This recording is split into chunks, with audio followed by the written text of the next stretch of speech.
안녕하세요. 제이정입니다. 2월 13일 시험 얘기해 볼게요. Part 1, Question 1은 교통방송이었어요. Traffic Report.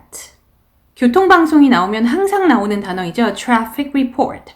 그리고 weekend, drivers, currently, construction delays 이런 단어들이 보였습니다.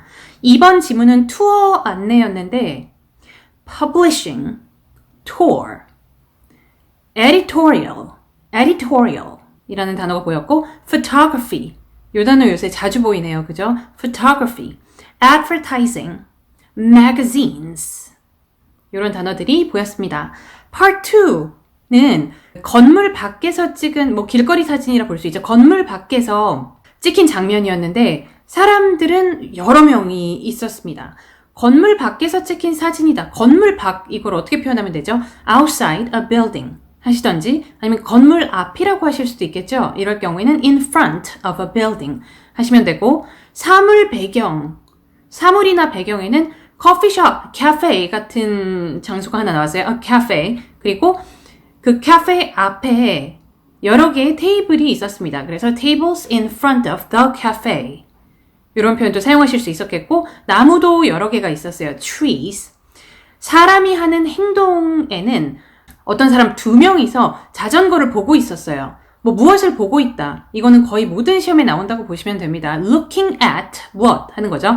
이번 시험에서는 looking at a bicycle 하는 거고, 그 다음에 저쪽 사람들이 카메라에 등을 돌리고 서 있었거든요. 그래서 카메라에 등을 돌리고 라는 표현을 추가해 줄 수 없다면 그냥 서 있다, standing 하시는 거고, 카메라에 등을 돌린 채 서 있다를 하실 수 있으면 standing 뒤에 with their backs turned against the camera. 카메라에 등을 돌린 채 서 있다 라는 점수 잘 받을 수 있는 표현을 사용하실 수 있었겠습니다.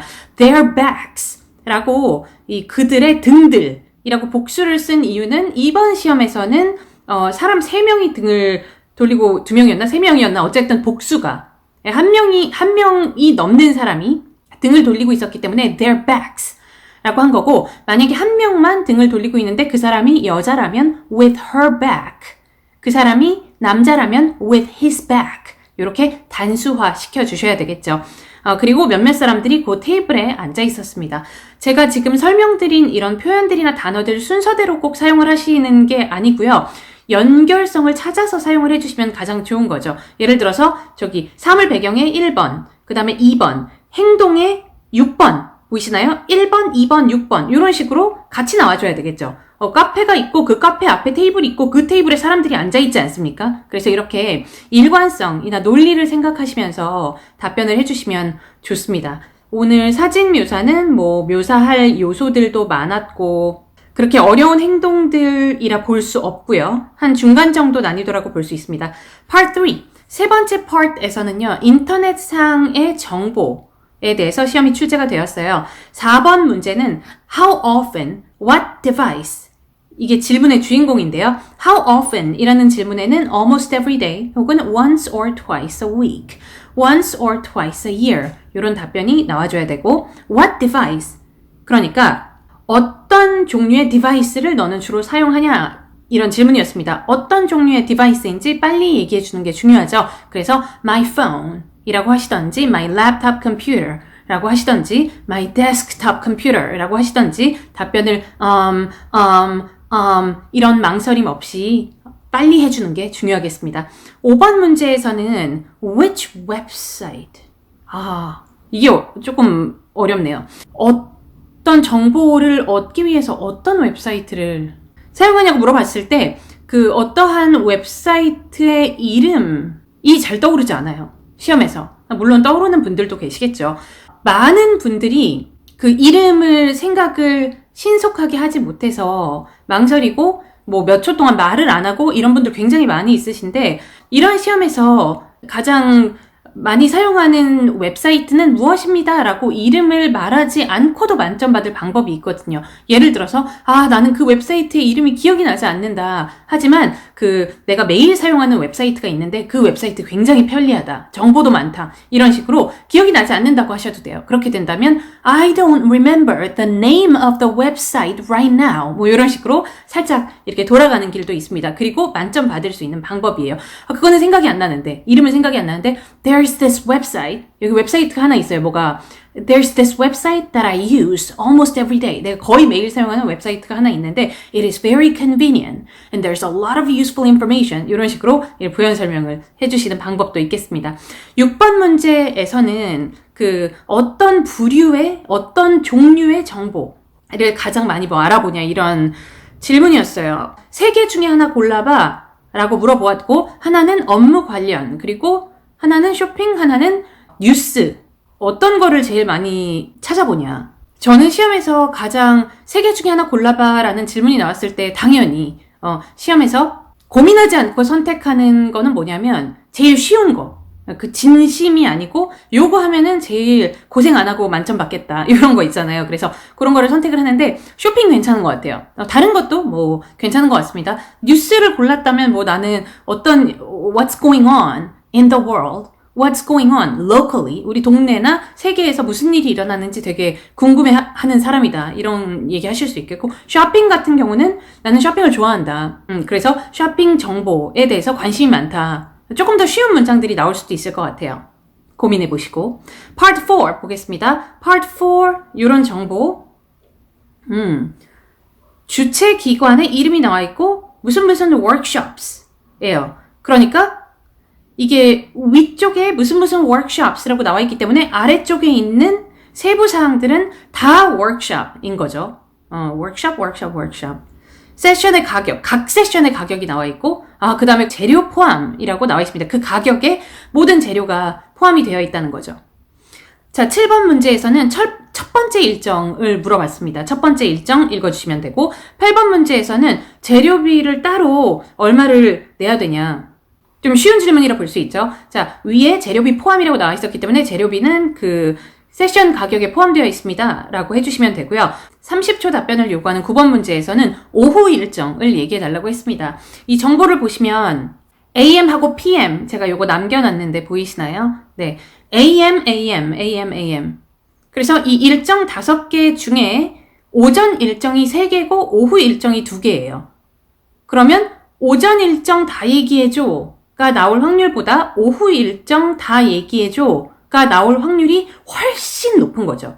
왜냐하면 요새 시험에는 3줄 읽어줘 잘 안 나오기 때문에 2줄 읽어줘가 거의 매주 나오기 때문에, 그렇기 때문에 요새 시험의 유행이 어떤 식으로 진행되고 있는지를 파악하고 시험장에 가시는 게 굉장히 중요한 요소입니다.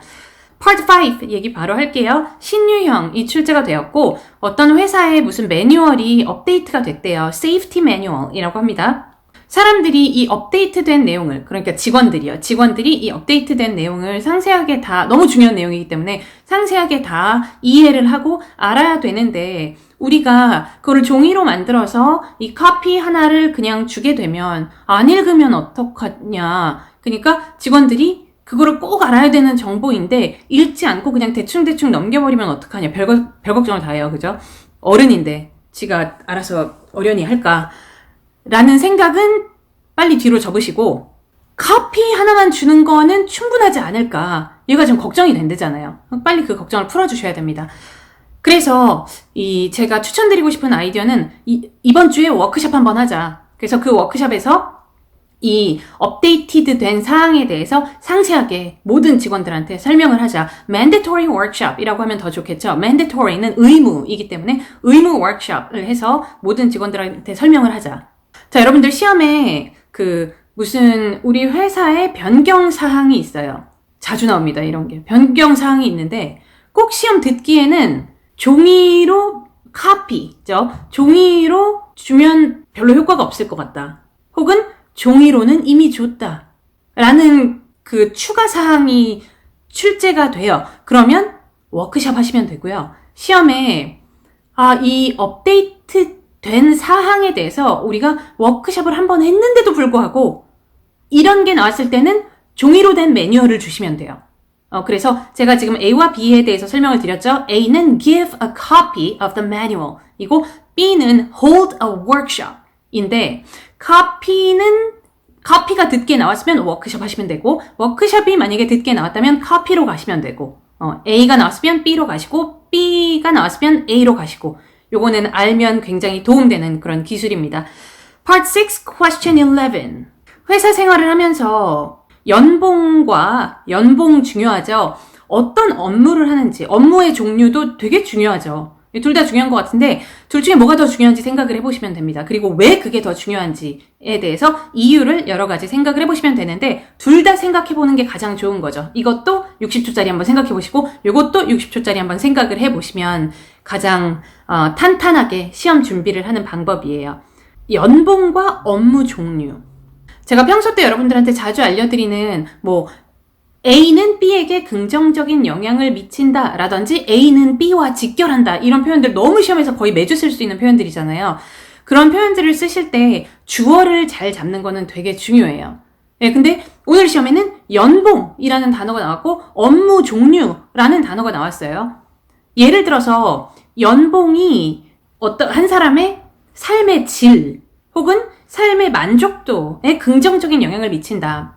Life satisfaction에 좋은 영향을 미친다. 라는 문장을 하고 싶을 때 여러분들 들어보세요. 연봉은 삶의 만족도에 긍정적인 영향을 미친다. 문장이 이상하죠? 뭐가 이상한 겁니까? 주어가 이상한 거예요. 연봉은 이것에 좋은 영향을 미친다. 무슨 말이에요, 이게, 그죠?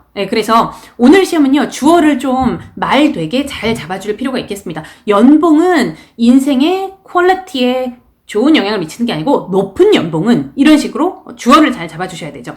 자, 업무 종류를 선택을 하셨다면 업무 종류는 나의 개인적인 행복에 긍정적인 영향을 미친다. 이것도 말이 약간 이상해요. 업무 종류는 내 행복에 긍정적인 영향을 미친다. 그게 아니고 내가 만족할 만한 업무 종류. 그죠? 내가 만족할 만한 일은 나의 행복에 좋은 영향을 미치는 거죠.